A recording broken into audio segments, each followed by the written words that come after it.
Oke, selamat datang kembali di dunia kripto ya. Karena hari ini akan ada berita news yang sangat ekstremis ya. Karena memang minggu depan ya, menurut berita dari Reddit ya, akan menjadi sangat vital sekali untuk kripto dan pasar saham ya. Karena kenapa?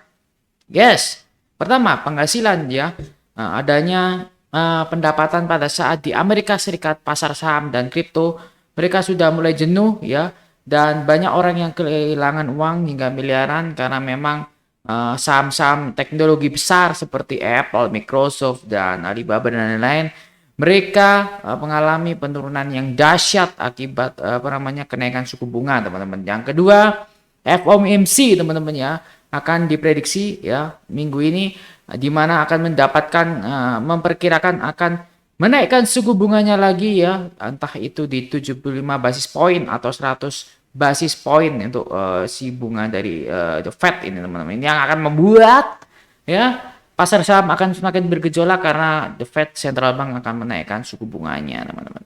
Yang ketiga adalah angka PDB di kuartal 2 di Amerika akan menjadi peristiwa yang sangat penting karena ya ini akan menjadi kuartal kedua yang lebih tinggi daripada kuartal 1 yang itu artinya akan menjadi minus buat Amerika Serikat dan akan meresmikan yes resesi dalam range 90% karena memang kenapa?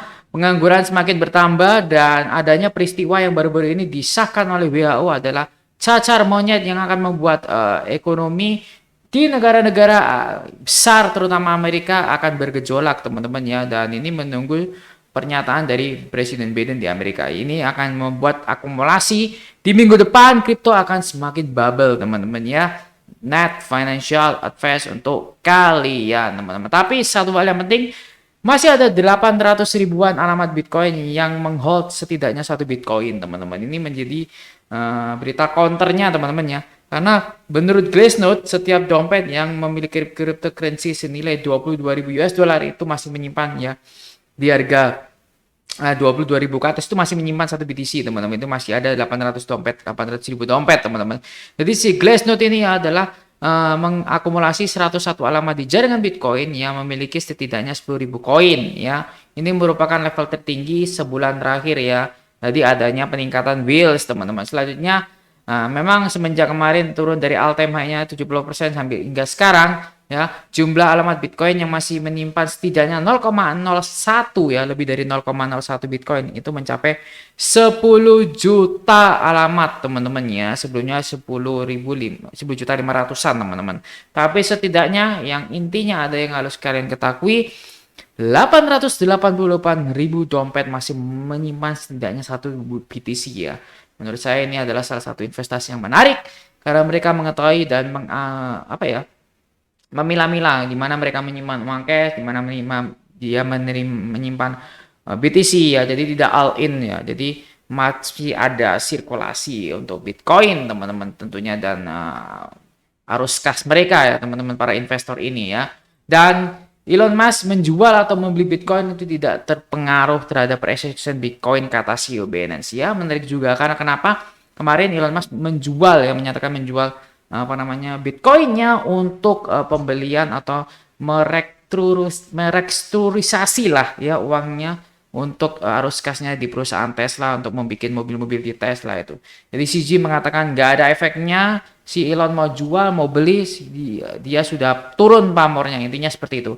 Karena mereka mengomentari Tesla yang melepas 75% kepemilikan Bitcoinnya, dan Bos Finance menanggapinya dengan santai dan itu tidak akan berpengaruh terhadap price action Bitcoin. Terbukti teman-teman, harga Bitcoin masih bertengger di 22.000, belum turun dari 18.000 hingga saat ini. Dan yang membuat pengaruh hanya The Fed saja teman-teman. CZ juga mengajukan 500 juta kemarin untuk bantuan dan untuk mendukung ambisi Elon Musk membeli Twitter, nyatanya itu batal teman-teman ya. Dan pernyataannya sangat penting bahwa CZ masih menyimpan Bitcoin ya. Dan mereka mengatakan ya hampir menyimpan aset Bitcoin asli, dalam arti pada saat pembelian mereka tidak menjualnya ya, hanya menjual sedikit untuk perputaran uang fiat karena si CZ tidak mempunyai dolar ya, tidak mempunyai uang fiat di kripto, entah itu mereka mempunyai uang China ya, RMB, yuan ya, saya tidak tahu, tapi mereka tidak, tapi si CZ bilang saya tidak punya dolar. entah mereka punya si yuan renminbi atau enggak, saya nggak tahu. Tapi yang perlu kalian ketahui, saya rasa Sisi sangat optimis dan menyimpan Bitcoin dari pas pembelian sampai sekarang mereka tidak merubah sedikit pun, kecuali untuk pembelian dalam kayak kelangsungan hidup si Sisi Finance itu harus kas nih uangnya teman-teman. Selanjutnya adalah akankah The Fed akan membuat harga Bitcoin tidak sampai 28.000, artinya resisten di 28.000 tidak akan tertembus. Hal-hal ini yang mendukungnya adalah karena FOMC tanggal 26-27 akan membuat kebijakan baru untuk menaikkan suku bunga. Kita lihat saja tanggal 27 besok ya, keputusan suku bunga akan naik apa tidak. Ini tanggal 27 Juli jam 2 waktu setempat di Amerika. Tapi yang sangat penting adalah ya, minggu ini sudah terasa beda karena biasanya menjelang FOMC itu akan ada penurunan teman-teman ya. Menurunan ya sebesar berapa persen, tapi setidaknya kemarin sudah bullish lah teman-teman. Kalau kita lihat sini ya, setelah FOMC-nya keluar itu akan ada tech earning ya di sini. Ini adalah Nasdaq Composite ya, sama saja lah dengan kripto ya. Kita lihat ada penurunan 22%, 28%. Apakah pada saat ini akan terjadi penurunan hingga 20% lagi? Diikuti dengan kripto teman-teman, karena ini adalah composite Nasdaq ya, indeks harga saham gabungannya di Amerika. Kemungkinan akan diikuti dengan kripto yang akan terjadi penurunan teman-teman. Jadi ini kesempatan untuk perserokan duniawi teman-teman ya. Dan kalian bisa lihat di sini adalah penurunan ya. Penurunan ini secara weekly ini sangat cantik sekali. Karena kenapa? Ya, kalau kita lihat ada kemungkinan masih dia sideways teman-teman, atau melanjutkan penurunannya ya teman-teman. Setidaknya dia gini ya, baru dia naik teman-teman, dan ini dilanjutkan dengan sideways-nya karena di sini adalah sebuah kemungkinan oke. Saya rasa ini akan menjadi sangat menarik sekali teman-teman ya. Kita tarik. Masih ada kesempatan lah Bitcoin untuk ke 16.000 untuk mendapatkan harga termurah. Jadi ini adalah advice buat saya untuk melakukan dollar cost averaging Bitcoin di sini ya, teman-teman. Dan satu lagi teman-teman, kenapa saya masih memiliki atau dollar cost averaging Bitcoin, karena kalian bisa lihat sini ya, 2017 itu membutuhkan 125 Bitcoin untuk membeli rumah ya. 2022 hanya butuh 20 Bitcoin teman-teman, dan ini akan semakin meningkat ya, karena data menunjukkan ya di 2017 itu harga Bitcoin 3 ribuan teman-teman. Di 2022 harga Bitcoin 35 ribuan ya teman-teman ya. Kita ambil harga yang rata-rata terendah ya.